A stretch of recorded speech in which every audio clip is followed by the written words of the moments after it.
আপনি কি কখনো পুরো রাত ঘুমানোর পরও ক্লান্ত অনুভব করেছেন?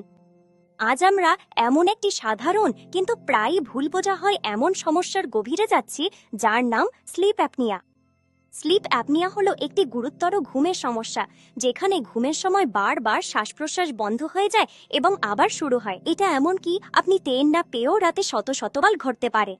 এটির দুটি প্রধান ধরন আছে: অবস্ট্রাকটিভ স্লিপ অ্যাপনিয়া, যা সবচেয়ে বেশি দেখা যায়, এবং সেন্ট্রাল স্লিপ অ্যাপনিয়া, যেখানে মস্তিষ্কের সংকেত আপনার পেশিতে পৌঁছায় না। অবস্ট্রাকটিভ স্লিপ অ্যাপনিয়া তখন হয় যখন ঘুমের সময় গলার পেশিগুলো শিথিল হয়ে যায়, ফলে শ্বাসনালীতে বাতাস প্রবেশের পথ শারীরিকভাবে বন্ধ হয়ে যায়। সেন্ট্রাল স্লিপ অ্যাপনিয়া তখন ঘটে যখন আপনার মস্তিষ্ক শ্বাস প্রশ্বাস নিয়ন্ত্রণকারী পেশিগুলোতে সঠিক সংকেত পাঠাতে ব্যর্থ হয়। আপনার এটা আছে কিনা আপনি কিভাবে বুঝবেন? সাধারণ লক্ষণগুলোর মধ্যে রয়েছে জোরে নাক ডাকা, ঘুমের মধ্যে হঠাৎ শ্বাস নিতে গ্যাসপিং করা এবং খুব শুকনো মুখ নিয়ে ঘুম থেকে ওঠা। দিনের বেলায় আপনি অতিরিক্ত ঘুম ঘুম ভাব, সকালে মাথা ব্যথা এবং কাজের প্রতি মনোযোগ ধরে রাখতে অসুবিধা অনুভব করতে পারেন। দীর্ঘমেয়াদী ঘুমের ঘাটতি প্রায়ই রাগ এবং মেজাজের পরিবর্তন ঘটায়, যা আপনার সম্পর্ক এবং সামগ্রিক জীবনমানকে প্রভাবিত করে। কিছু বিষয় আপনার ঝুঁকি বাড়াতে পারে, যেমন অতিরিক্ত ওজন, গলার পরিধি বেশি হওয়া, পুরুষ হওয়া অথবা শ্বাসনালী সরু হওয়া। বয়স, পারিবারিক ইতিহাস এবং অ্যালকোহল বা ঘুমের ওষুধ ব্যবহারের মতো বিষয়গুলো স্লিপ অ্যাপনিয়া হওয়ার ক্ষেত্রে গুরুত্বপূর্ণ ভূমিকা রাখতে পারে। ধূমপান শ্বাসনালীর ওপরের অংশে প্রদাহ এবং তরল জমার কারণে অবস্ট্রাকটিভ স্লিপ অ্যাপনিয়ার ঝুঁকি 3 গুণ বাড়িয়ে দিতে পারে। যদি চিকিৎসা না করা হয়, স্লিপ অ্যাপনিয়া শুধু ক্লান্তি নয়, আরও গুরুতর স্বাস্থ্য জটিলতার দিকে নিয়ে যেতে পারে। রক্তে অক্সিজেনের মাত্রা হঠাৎ কমে গেলে কার্ডিওভাস্কুলার সিস্টেমের উপর প্রচণ্ড চাপ পড়ে, যার ফলে উচ্চ রক্তচাপ ও হৃদরোগের ঝুঁকি বেড়ে যায়। স্লিপ অ্যাপনিয়া থাকলে ইনসুলিন রেজিস্ট্যান্স এবং টাইপ 2 ডায়াবেটিস হওয়ার ঝুঁকি বেড়ে যায়। এটি অস্বাভাবিক লিভার ফাংশন এবং অ্যালকোহলবিহীন ফ্যাটি লিভার ডিজিজের ঝুঁকির সঙ্গেও সম্পর্কিত। ভালো বোধ করার প্রথম ধাপ হলো সঠিকভাবে রোগ নির্ণয় করা। এটি প্রায়ই একটা স্লিপ স্টাডির মাধ্যমে করা হয়। একটা পলিসমনোগ্রামে ঘুমের সময় যন্ত্রপাতি আপনার হৃদয়, ফুসফুস ও মস্তিষ্কের কার্যক্রম, শ্বাস প্রশ্বাসের ধরন এবং রক্তে অক্সিজেনের মাত্রা পর্যবেক্ষণ করে।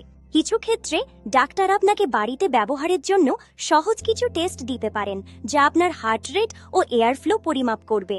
ভাগ্যক্রমে এমন বেশ কিছু কার্যকর চিকিৎসা রয়েছে যা আপনাকে সহজে শ্বাস নিতে ও ভালো ঘুমাতে সাহায্য করতে পারে। কন্টিনিউয়াস পজিটিভ এয়ারওয়ে প্রেশার বা সিপ্যাপ সবচেয়ে সাধারণ চিকিৎসা। এটি একটা মাস্ক ব্যবহার করে ঘুমের সময় নিয়মিত বায়ুচাপ সরবরাহ করে। বাইপ্যাপ বা অটোসিপ্যাপের মতো অন্যান্য ডিভাইস আপনার শ্বাস প্রশ্বাসের ধরন অনুযায়ী চাপের মাত্রা সামঞ্জস্য করতে পারে, যাতে আরও আরামদায়ক হয়। মৃদু ক্ষেত্রে বিকল্প হিসেবে মুখগহ্বরের যন্ত্র ব্যবহার করা যেতে পারে, যা আপনার চোয়াল সামনের দিকে এনে গলা খোলা রাখতে সাহায্য করে। জীবনযাত্রার পরিবর্তন ও স্লিপ অ্যাপনিয়া নিয়ন্ত্রণ ও সামগ্রিক স্বাস্থ্য উন্নত করার জন্য অত্যন্ত গুরুত্বপূর্ণ। অল্প পরিমাণ ওজন কমালেও অবস্ট্রাকটিভ স্লিপ অ্যাপনিয়ার তীব্রতা উল্লেখযোগ্যভাবে কমানো যায়। পিঠের বোতামে পাশ ফিরে ঘুমানে আপনার জিহ্বা ও নরম টিস্যু শ্বাসনালী বন্ধ করে দিতে পারে না, ফলে শ্বাস প্রশ্বাস স্বাভাবিক থাকে। ঘুমানোর আগে অ্যালকোহল ও কিছু ওষুধ এড়িয়ে চলা গুরুত্বপূর্ণ, কারণ এগুলো গলার পেশি শিথিল করে দেয়। অন্যান্য চিকিৎসা কার্যকর না হলে আপনার ডাক্তার অতিরিক্ত টিস্যু অপসারণ বা চোয়াল পুনঃস্থাপনের জন্য সার্জিক্যাল অপশন পরামর্শ দিতে পারেন। উভুলোপ্যালাটো ফ্যারিঙ্গোপ্লাস্টির মতো প্রক্রিয়ায় মুখের পেছন ও গলার ওপরের অংশ থেকে টিস্যু অপসারণ করা হয়। নার্ভ স্টিমুলেশন থেরাপিতে একটা ইমপ্ল্যান্টেড ডিভাইস ব্যবহার করা হয়, যা আপনার জিহ্বার নড়াচড়া নিয়ন্ত্রণ করে এবং শ্বাসনালী খোলা রাখে। চোয়াল পুনঃস্থাপন সার্জারির মাধ্যমে জিহ্বা ও নরম তালুর পেছনের জায়গা স্থায়ীভাবে বড় করা যায়, এতে বাধা সৃষ্টি হওয়ার সম্ভাবনা কমে যায়। স্লিপ অ্যাপনিয়ার সাথে মানিয়ে নেওয়া সময় সাপেক্ষ, তবে নিয়মিত চিকিৎসার সুফল জীবন বদলে দিতে পারে। আপনি দেখবেন আপনার শক্তি বাড়ছে, মনোযোগ বাড়ছে, আর প্রতিদিনের প্রতি দৃষ্টিভঙ্গি অনেক বেশি ইতিবাচক হচ্ছে।